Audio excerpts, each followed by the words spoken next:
Hello everyone, this is Dr. Khan Shah here, pediatric robotic and laparoscopic surgeon.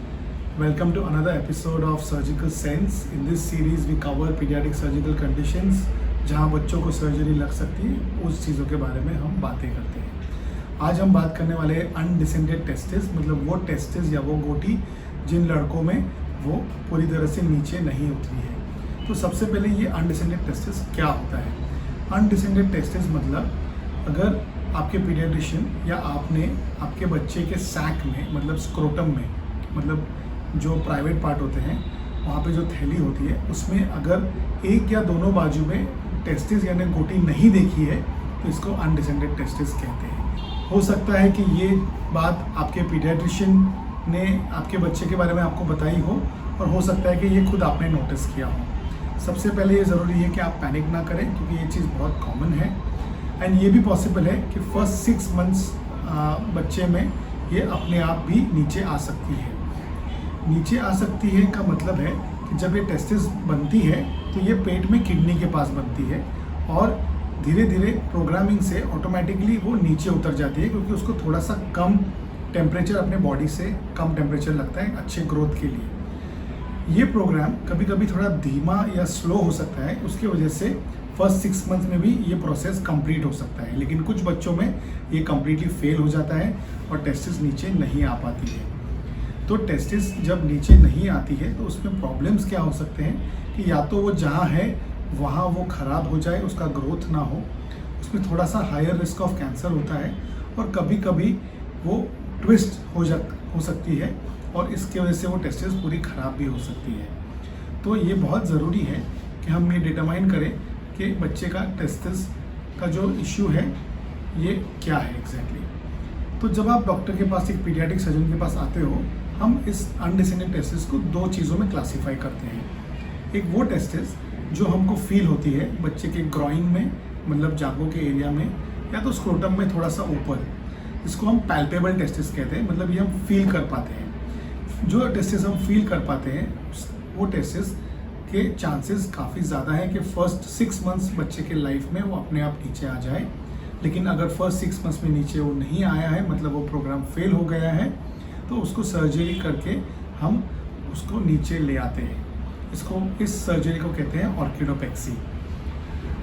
दूसरा type का undescended testis ये होता है जिसको हम नॉन पैल्पेबल, मतलब जो टेस्टिस जब हम बच्चे को एग्जामिन करते हैं पीडियाट्रिक सर्जन तो वो टेस्टिस फील नहीं होती है। ये टेस्टिस या तो बनते ही पूरी ख़राब हो चुकी है, या तो कहीं आधे रास्ते रुक गई है, और या तो वो बनी ही नहीं है। ये पता करना थोड़ा सा मुश्किल काम है। ये पता करने के लिए हम सोनोग्राफी या MRI स्कैन कर सकते हैं, लेकिन हम ये यूजुअली नहीं करते हैं क्योंकि इन स्कैन्स में भी गलत इन्फॉर्मेशन हो सकती है, इनकी 100% एक्यूरेसी नहीं होती है। तो इस कंडीशन में नॉन पैल्पेबल टेस्टिस में जनरली एक पीडियाट्रिक सर्जन जब बच्चा 6 महीने का हो जाता है, टेस्टिस फील नहीं हो रही है एक बाजू में, तो उसको एनेस्थीसिया देकर उसका लैप्रोस्कोपिक सर्जरी करते हैं। लैप्रोस्कोपी से मतलब दूरबीन से हम पूरे पेट में जांच कर सकते हैं कि ये टेस्टिस है, अच्छी है, बनी है और इसको नीचे लाया जा सकता है या नहीं लाया जा सकता है। अगर टेस्टिस है और अच्छी है तो 80% चांस है कि हम उसको एक ही स्टेप में नीचे ला सकते हैं। 20% टाइम्स हम इसको 2 स्टेप में नीचे लाते हैं, जिसको फाउलर स्टीवन सर्जरी कहते हैं, इसको 2 स्टेज सर्जरी कहते हैं। एंड थोड़े बच्चों में ये टेस्टिस बनते से ही ख़राब हो गई होती है, जिसको फिर हम निकाल देते हैं। एंड थोड़े बच्चों में ये टेस्टिस बिल्कुल होती ही नहीं है। तो जिस कंडीशन में फिर दूसरी टेस्टिस वो बच्चे के लिए सारा काम करती है।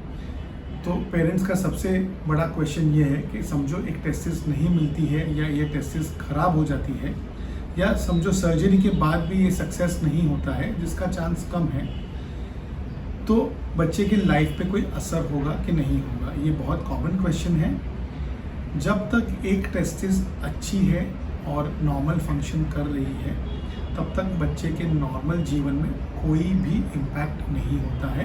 उसके बच्चे के ग्रोथ में, वो टेस्टिस के ग्रोथ में, बच्चे के सेक्स लाइफ में, उसके पोटेंसी में, मतलब सेक्स करने के क्रिया में, या बच्चे करने की क्रिया में कहीं भी बाधा नहीं आती है।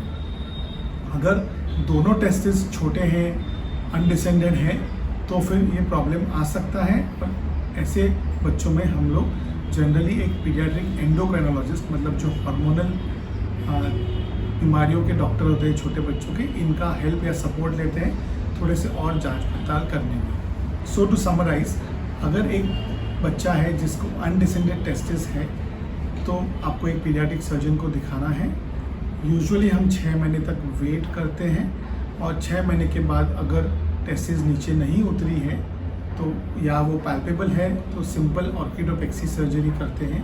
वो पैल्पेबल नहीं है तो हम लैप्रोस्कोपिक सर्जरी करके उसे ढूंढ के उसे यूजुअली 1 स्टेज में नीचे ले आते हैं। तो ये था इन्फॉर्मेशन अनडिसेंडेड टेस्टिस पर। Please like and subscribe our channel for more videos and more information on surgical conditions in children.